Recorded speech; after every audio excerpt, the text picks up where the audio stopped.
10 মাসেরও বেশি সময় ধরে চলা গাজা যুদ্ধে ভেঙে পড়েছে উপত্যকাটির স্বাস্থ্য ব্যবস্থা। ইসরায়েলি হামলায় স্বাস্থ্য অবকাঠামো ও পানি সরবরাহ ব্যবস্থার উপর হামলা এবং ত্রাণ সহায়তা বাধাগ্রস্ত হওয়ায় নানা রোগবালাই দেখা দিয়েছে। বাধাগ্রস্ত হচ্ছে শিশুদের টিকাদান কর্মসূচিও। 2024 সালের 16 আগস্ট গাজার স্বাস্থ্য মন্ত্রণালয় প্রথম পোলিও কেস নিশ্চিত করে।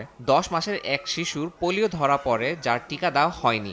একই দিনে বিশ্ব স্বাস্থ্য সংস্থা জানায় 3টি শিশুর মধ্যে প্যারালাইসিসের লক্ষণ দেখা গেছে, যা গাজার শিশুদের মধ্যে পোলিও ছড়ানোর উদ্বেগ বাড়িয়ে দেয়। 23 আগস্ট বিশ্ব স্বাস্থ্য সংস্থা নিশ্চিত করে ওই 10 মাসের শিশু এখন প্যারালাইজড।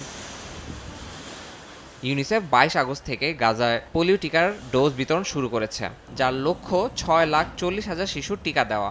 এই প্রকল্পে WHO ও UNRWA সহ বিভিন্ন দাতব্য সংস্থা যুক্ত রয়েছে। কিন্তু চলমান সংঘাত ও অস্থিতিশীল পরিস্থিতি মানবিক প্রচেষ্টায় বাধা সৃষ্টি করছে। এই অবস্থা চলতে থাকলে পোলিও মহামারীর আকারে ধারণ করতে পারে বলে আশঙ্কা করা হচ্ছে।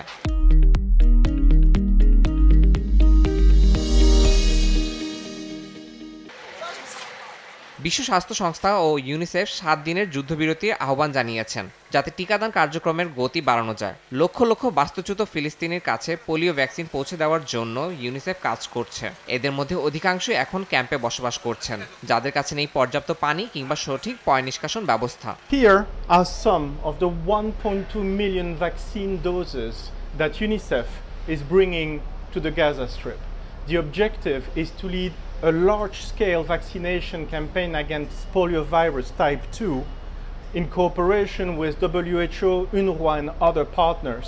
The objective is to have more than 640,000 children below the age of 10 vaccinated against polio in Gaza. Polio case নিশ্চিত হওয়ার আগে গাজা 25 বছরের বেশি সময় ধরে পোলিও মুক্ত ছিল। সফল টিকাদান কর্মসূচির মাধ্যমে এটি সম্ভব করা গিয়েছিল। ইয়াসিন মোহাম্মদ জিসান, সময় সংবাদ।